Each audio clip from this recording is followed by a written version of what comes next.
Vassallo, and today I'll be doing my practical simulation. Just before we get started, I'd like to say I've created the session plan for the client's upcoming session, and I've made sure that the client knows the location of the training session, and I've reconfirmed with him 1 hour before he arrived. I've checked the session plan before the client has arrived to make sure that I understand and remember the upcoming session. I've checked with the other personal trainers and group exercise instructors to make sure that no one else requires the equipment. There's no one else here tonight, so that's good. And I've also made sure that all the equipment I intend to use is set up in a particular order to make the session run efficiently and smoothly. I've checked all the equipment that is required to be used for hazards, for possible hazards for my client. All of the equipment is safe. The rollers are a little bit noisy, they need a bit of oil, but that shouldn't cause any problems for the client. And I have also checked the training area as well, and I've not found any potential hazards for my client, so we're safe to train. Stefan, and today we'll be taking him through a training session. Before we started, Stefan filled out a pre-exercise screening questionnaire, but just to double check, can you confirm that you do not have any medical conditions that make it dangerous for you to participate in physical activity? Cool, thank you. And do you have any diagnosed muscle, bone or joint problems that could be made worse by participating in physical activity today? No. No? Okay, cool.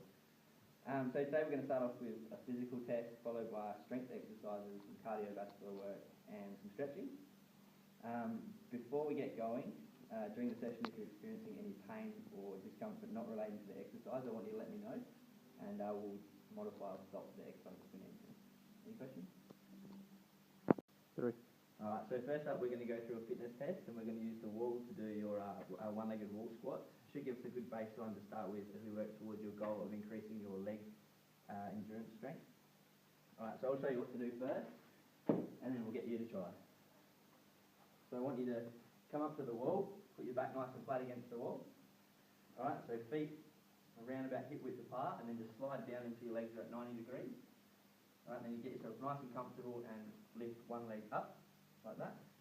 And you hold it there until either your ribs form or you can't hold it anymore. And the clock will start when your leg lifts the ground. Alright? We'll only do one leg for the sake of the video. Normally we'd do both. Alright, so leg down. That's it, 90 degrees. And when you're ready.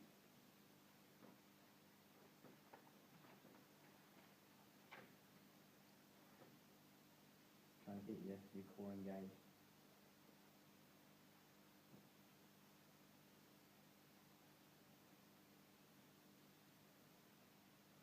Doing pretty good? Or pretty well?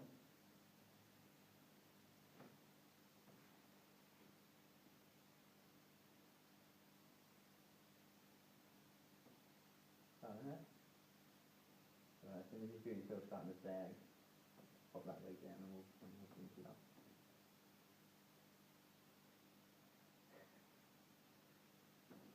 Cool. Nice work.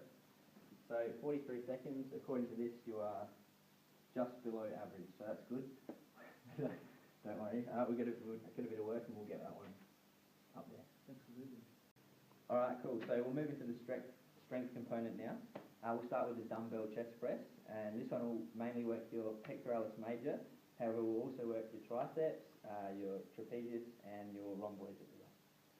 Alright, so we'll start off with 20 kilos, or 20 kilo dumbbells, and I want you to sit down nice and comfortable, bring them up onto your lap, alright? Start with them up, and then bringing them down to your arms are about 90 degrees. You don't want to go too low or you can cause shoulder injuries. Alright, and then just pushing back up and breathing out, like that.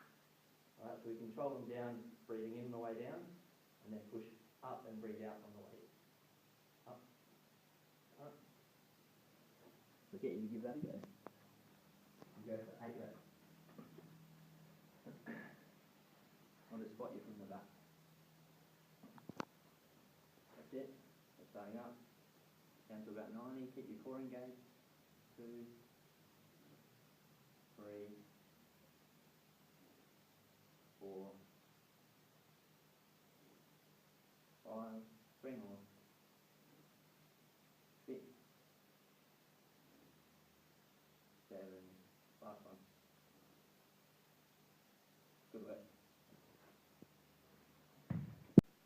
Alright, so now we're going to move on to our second strength exercise, which is the single arm row.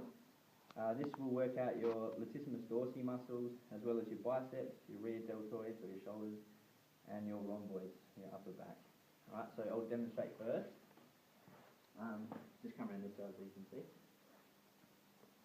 Alright, so on the bench, nice and stable, hands under your shoulder, knee under your hip. Alright, we just reach down, making sure we keep a neutral back, keep your core engaged. You don't want to be arching or doing the cat camel. Right, so reach down, and it's as simple as pulling straight up and back down. And we breathe in on the way up. Sorry, we breathe out on the way up, and we breathe in on the way down. Alright, give that a go. And we'll do 8.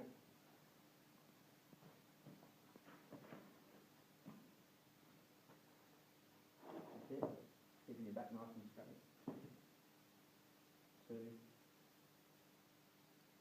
3. Make sure you're breathing. 4, 5, 6. Good work. 7. Last one. And 8. Cool. Now we'll go to barbell squat. Okay, now with the leg exercise today, the barbell squat, we'll be working your quadriceps, your gluteus maximus, as well as your abductors and your soleus or your calves. Alright, so I'll demonstrate for you today. It's important that you keep your core engaged. You don't want you doing any sort of back injury. Get yourself nice and steady in the middle of the bar. Also making sure that it's not too far down your back or up on your neck, so nice and comfortable in the middle. We'll lift it up, take a step back. So feet just slightly wider than hip width apart. And as you go down, I want you to throw your bum back like you're sitting in a fake chair. Alright, so down, breathing in on the way down to about 90 degrees, and then raising up through your heels, breathing out like that. Alright? And down. And I'll support you for this one too. We'll go for just this big. That's it. Nice and comfortable across your back. That's it. Just throwing your bum back into the chair. That's it. 1. Make sure you don't box your knees out either. 2, 3, 4, 5. Last one. Pushing through the heels. That's it. Lift up and just gently back. And down. Cool. Good work. So for the first component of the cardio today, we're going to use the rower. This is a good machine for your legs, your arms, and your core, so pretty much your whole body. I'll show you how to use it first. Give a demonstration. So just sitting down on the chair. Make sure you can see. Get your feet in. Do the straps up, not too tight, but you don't want to lose. Nice and snug. Grab the handle. Alright. And basically, I want you to start with your back straight and your core engaged. And just driving through your legs, and then finish with your arms, keeping your back still straight, don't lean back and don't arch forward. Throw your arms forwards again, and then press your legs. And that's it. Keep on that.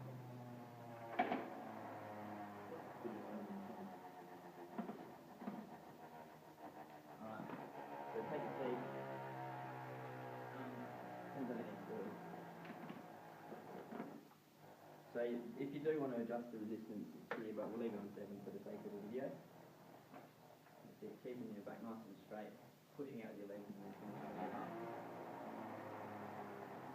Make lots of noise. Right, so as you start working harder, your muscles will need more oxygen. This is when your heart rate will increase, start bringing the oxygen to your muscles. And as your heart increases, your blood pressure will increase as well. Alright, cool. So for the second cardiovascular part of our exercise or our session today is the bike. Before Stefan jumped on, we got him measured up for the seat and the handlebars so that it was comfortable for him to keep pedaling. Same as a rower, so as your heart rate increases, you need more oxygen in your muscles, so your heart rate will go up and you'll breathe more and it will bring oxygen to your muscles and your blood pressure will increase as well. So not that we're going to do it too much, but if you wanted to adjust the resistance, you've just got that little turny knob there and you can put it up if you like. work. Don't hunch forward too much. That's it. Nice straight back. Alright, cool. Alright, for our innovative cardio today, we're going to have to do some bare knuckle boxing because our boxing gloves are out getting fixed. We'll start off with just some jabs, so just straight out, straight in front. Off you go. That's it. Alright, give us 10 quick ones. 5, 6, 7, 8. Alright, cool. So we'll do, just move back a little bit. Jab, jab, hook. So jab, jab, hook, and then change your arm. So jab, jab, hook. Alright. That's it.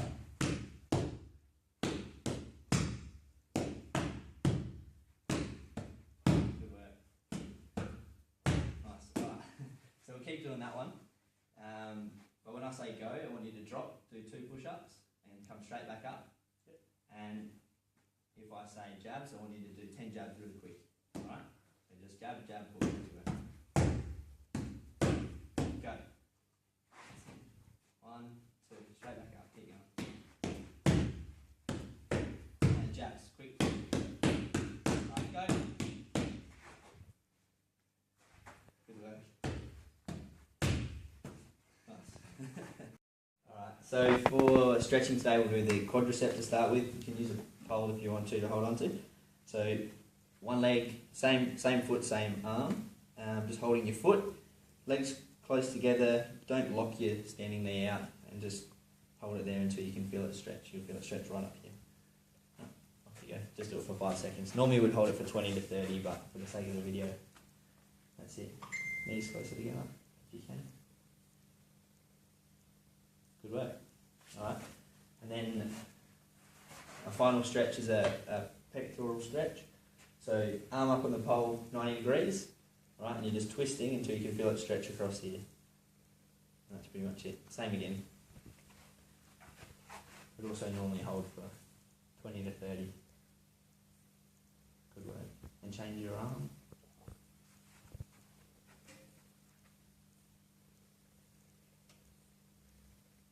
Good stuff. About some different things you can do for special populations. So we'll start off with high blood pressure or hypertension. Basically, for someone that's got hypertension, we'd avoid doing exercises where they're raising their limbs above their heart level or above their shoulder, for example, like shoulder press, as this puts pressure on the heart. So we'd also avoid holding the breath and rapid posture changes. Today's session could have been modified to accommodate someone with hypertension by incorporating maybe a seated chest press or a wall push-up, as well as extended rest periods to help them drop their heart rate appropriately. Another special population is people with lower back pains. So we avoid doing exercises that can strain or put pressure on the lower back, such as the deadlifts. Alternative to the barbell squats that we did today could be breaking the exercise up across machines and using things like the leg press, or maybe wall squats with a fit ball for support. And we can also recommend incorporating stretches to make sure that you've really warmed up your lower back properly to start with. For people with shoulder injuries, we need to avoid the lat pull down as the scapulars are unsupported, and avoid things like deep bench press, as this can cause shoulder impingement. For exercises such as your upright row, you would make sure the client has a wider than normal grip and that they don't raise the bar up above their chest line.